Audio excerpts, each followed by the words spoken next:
A relationship with a colleague. It is worth starting. What problems and risks await lovers to look for a couple at work? Yes, you spend a lot of time together.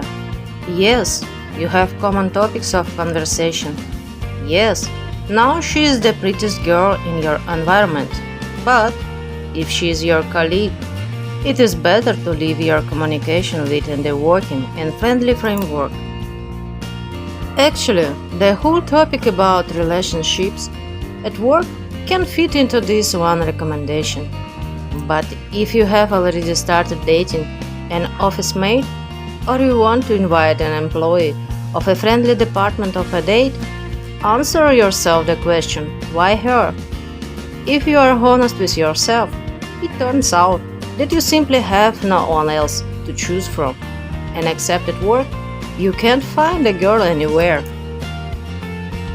Of course, constant communication and time spent together help love to flare up.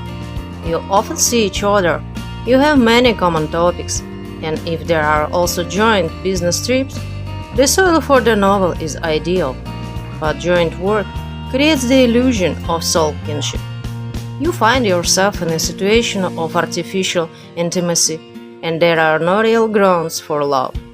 And other things being equal, it is unlikely that you would prefer each other, having met, for example, in a club or in a group of friends. Of course, production marriages happen quite often, but weighing all the pros and cons, it is better, of course, to look for a partner outside the office. There is only one plus in a romance with a colleague, an easy start due to common aspirations. There is always a reason for communication. You obviously have similar goals, mutual support, and goodwill. But what works as an incentive to start a relationship also destroys them. And here we come to the two main problems of office romances. 1. Lack of solid foundation. Indeed, you have common professional tasks, but this is the only thing that binds you. Going beyond the office, people understand that all their communication is limited to work goals, and outside of this, there is nothing to talk about. At the same time, the relationship with a colleague seems to be compressed in time. A day goes by a year. You get bored with each other much faster and exhaust the relationship. When people are not working together, they look forward to meeting each other in the evening, they have something to share. And colleagues have a groundhog day. Everything is the same, both at home and in the office. At some point, one of the couple realizes that the relationship is rather dull. Everything depends on the discussion of work issues, and claims begin. Relationships are a little different if you have a joint business. While things are only developing and going slowly, there will always be something to discuss. There is a powerful external supply. You are not only lovers, but also associates. Life boils, in general. But as soon as everything gets into a route and you can relax, the classic scenario is played out. Boredom, emptiness, mutual claims.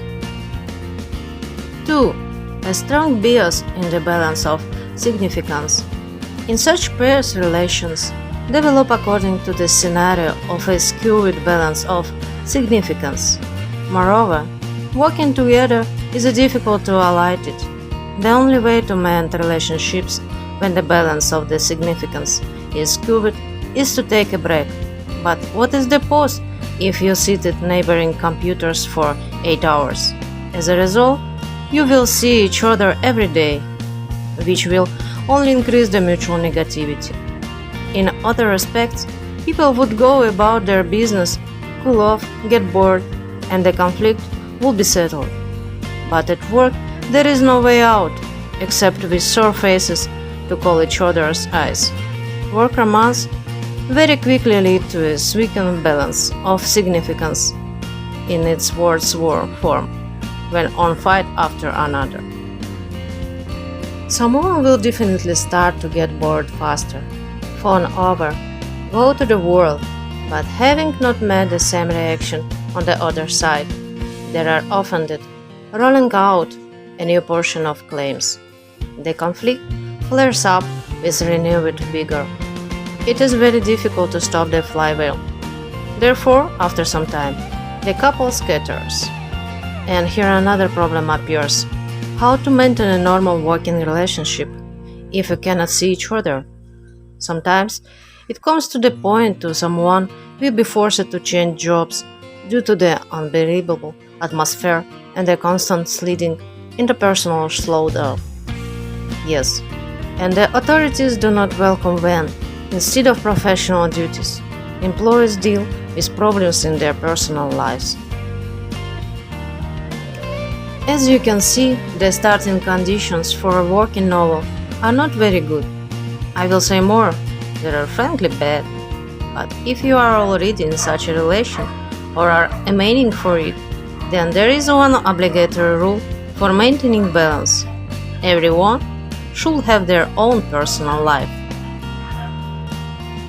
This advice sounds simple, but in practice there are problems because one of the partners definitely wants to spend more time together and expresses dissatisfaction, and the other has his own plans. In this case, it can be difficult to distinguish between your leisure and personal space, but you need to try.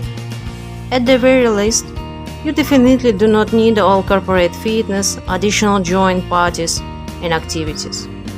There is no need to promote this idea too directly. It is unlikely that a girlfriend will share your belief that a vacation alone and your regular hangouts without her it is a way to strengthen your relationship. But everyone should still have a private life.